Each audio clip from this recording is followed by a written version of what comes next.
So hi, I'm Lizzie from Going Coastal Blue, and I'm here with Dan from British Divers Marine Life Rescue, and this is part of our World Ocean Day celebration. So first of all, happy World Oceans Day to you, Dan. I hope that you're having a good day. So the question that I always start with is, what is your water? Do you have a particular part of, we'll talk about coastline specifically because it's World Oceans Day. Do you have a particular part of coastline that you love? Particularly in Cornwall, I really like the Lizard and Land's End sort of areas. There's such amazing little coves and coastal walks that you can go on along those places. But also I love where I live, of course. So around St Ives Bay too, I find particularly nice. Cool. And you travel a lot with British Divers Marine Life Rescue, delivering training and support for volunteers. So can you tell us a little bit about BDMLR, what you do and what our volunteers do? Of course, yeah, we're a national charity with around 2,000 volunteers around the country who take part in a one-day training course to become marine mammal rescuers. So we're very lucky that we have lots of enthusiastic and motivated people who really want to get involved with this and who will go out and actively take part in these rescues, as well as supporting the charity through fundraising and awareness events too. Cool. And you came from it from a place of passion for marine mammals yourself, so that's something that's been part of you for a long time, and encouraging people to get involved in that is obviously a great job to do. What do you love about your job? It's always been about the animals for me, I guess. First and foremost, as I'm sure it is for everyone else. You know, it's a very specialist service. There aren't really anyone else out there, particularly when it comes to the whales and dolphins, who can deal with them and have the kit to deal with them as well. But I think part of the interest also comes from my background. Originally I'm from the Midlands, which is nowhere near the coast, of course, and coming on holiday to places like Devon and Cornwall and other places as well, and seeing dolphins off St Ives for the first time ever, and seals off St Michael's Mount for the first time ever. You just don't know what's out there, and it's always forever got that curiosity that there's always something new to see and to find out, and if there's something that I can do to help it, and having learned about all the threats these animals face, I feel like I should do my part to help those animals and give them a voice. So cool, because what I hear from a Blue Health point of view is it comes from passion and empathy for the animals, then being really creative and learning, and then about the doing, getting involved in actually taking action to help them. So is there any surprising facts that people might be a surprise for people around the marine mammals that we come across in the UK? Anything that you think would be fun to share? Yeah, absolutely. So one of the most common species that we see around our coast, and perhaps maybe people who see them regularly because of where they live maybe take for granted, is the grey seal. And actually they are one of the rarest seal species in the world. There's only around 320,000 or so of them. They're only found in the North Atlantic, and here in the UK we have about 38% of the world population around our coast, and we do have a special responsibility to try and protect and conserve them. And I think with us in this country, you know, in some places like the east coast of England, around the Farne Islands, or Lincolnshire and Norfolk, places like that, where you can see lots and lots of them at certain times of the year, maybe just take them for granted that they're always there, but actually most people, most countries around the world don't even get them at all, and they're really amazing animals too. That's a really awesome thing, because actually as a bigger metaphorical message about taking stuff for granted, that when there's magic right in front of you, there's loads in that. Yeah. So what is it that you love about working with our volunteers particularly?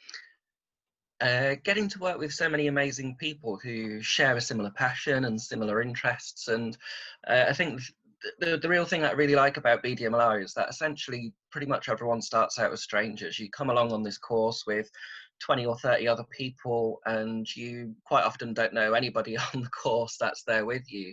But we're able to train these people to come together at a moment's notice for a stranded dolphin, for example, and work together as a team to do what's right for that animal as well. And I think that's the really amazing thing about what we do, is getting people from all over these different places to come together for what can be quite a high pressure and could be quite a stressful incident, and to work together effectively as a team to make sure that the animal's being well cared for and the right decisions are being made for it too. Yeah, well, I love that. I love BDMLR is really welcoming in terms of the BDMLR community, but I absolutely love that fact that you get all those skills as well around working together.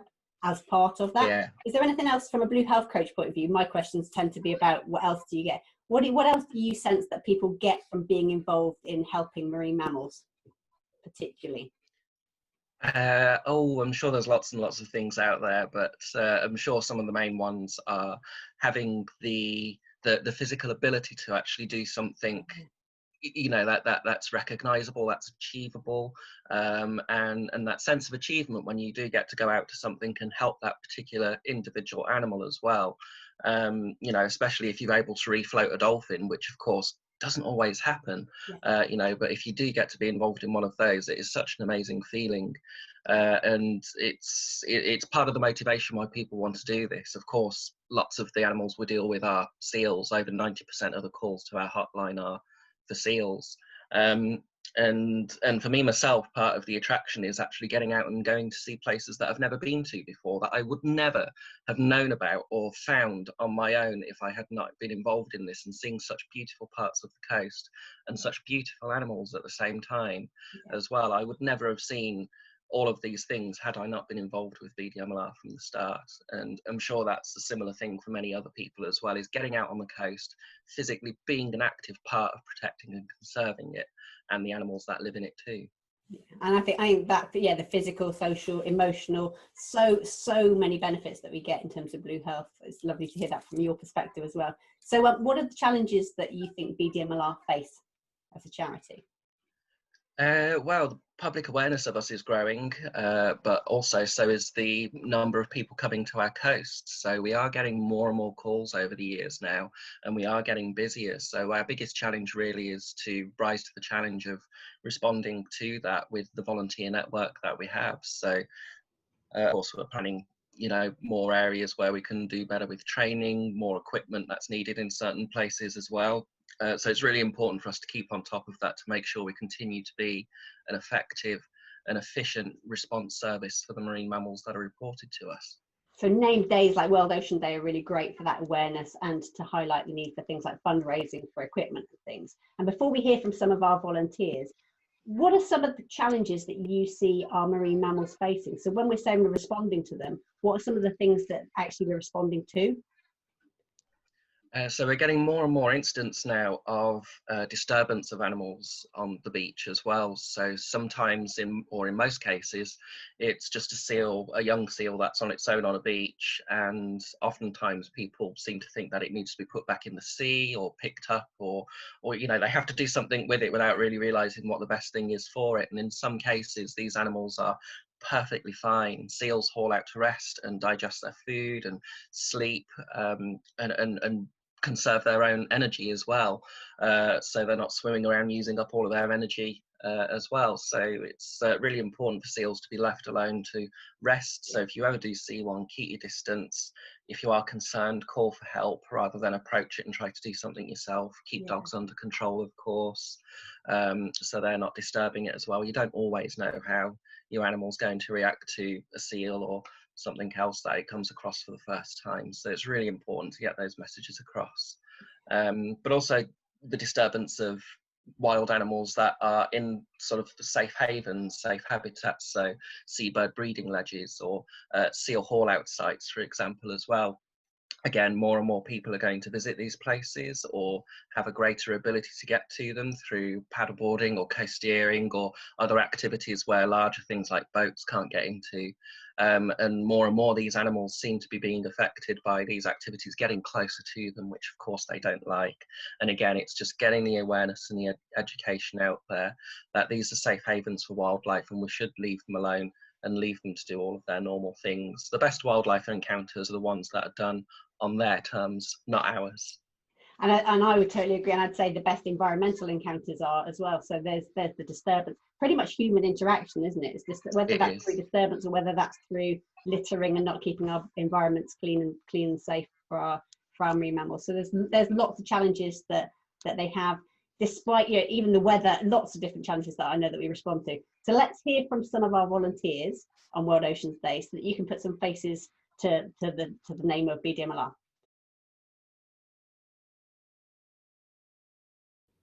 I love the sea because as a diver, I get to explore the underwater world in all its glory. because it is home to such an amazing array of beautiful and magical wildlife. There are millions of different creatures that live in it. And I love being in the water, I love playing with boats, and I love scuba diving. Our oceans act as carbon sinks and account for about half of our oxygen production. So for me, the seas literally represent a breath of fresh air. Being close to the sea, or even better in it, makes me feel really alive. I love marine animals, particularly mammals, and I want to protect them. To do my bit for the environment and help protect our marine mammals. I love the sea because I've always been so fascinated by all its amazing inhabitants and mechanisms. The tallest mountain ranges and the deepest canyons are all underwater. It's wild, it's free, it's powerful. It connects people and places across our planet. It's ever-changing and it's full of life. I love our oceans for their wonderment and diversity. They inspire me to be a better person. Everyone connects to it in completely different ways. Some use it as a sense of escapism, and for others, amazement at the sheer diversity of life. I spend a lot of my time in and around the ocean. It's safe to say the ocean has given me a lot of happiness over the years, so I feel it's only right to give back. I want a really clean ocean for my unborn grandchild when it arrives. I want the sea to be clean, I want to be plastic free, and I want all our seals and dolphins and whales and porpoise and everything in it to be healthy and happy and wild. I would clean the beach every day, and that's what I've been doing. So I've been collecting 1 to 2 4 large refuse sacks every day, plastic rubbish.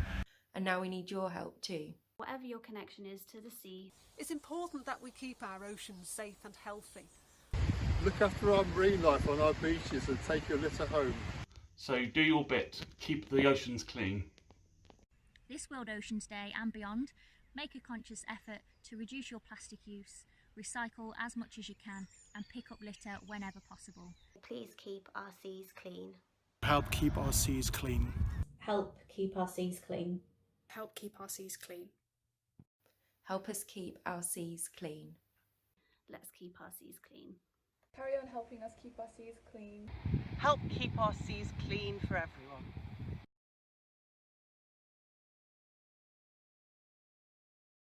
So we've heard from some of our volunteers at BDMLR or their experiences with BDMLR.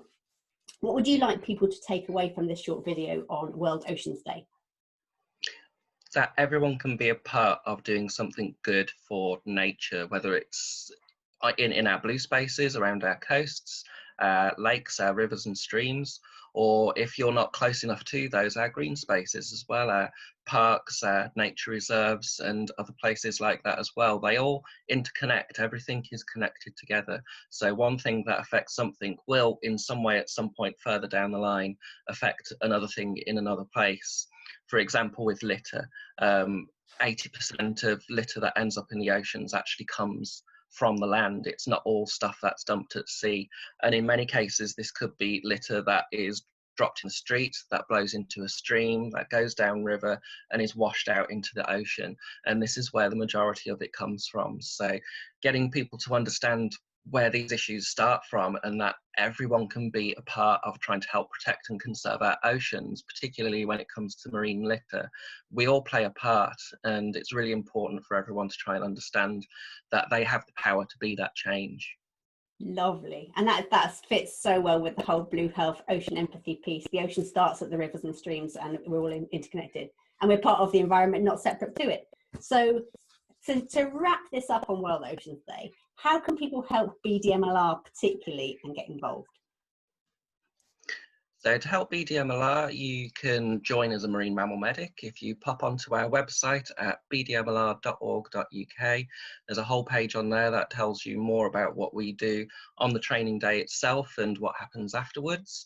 But there's other ways that you can support us as well. We're pretty much supported entirely by our training course fees and from the fundraising efforts of our volunteers and others as well. So if anyone out there does want to contribute something in some way, whether it's through a sponsored event or helping to raise awareness of a particular issue such as marine wildlife entanglement, then do get in touch and we can find ways to help each other, to help our animals. Cool. So thank you very much, Dan, for taking the time to speak with me on World Oceans Day. And a big thank you from me for the role that you play in actually coordinating and supporting our volunteers to be able to do that. So happy World Oceans Day, everybody, and get out and enjoy some blue space. Thanks, Lizzie.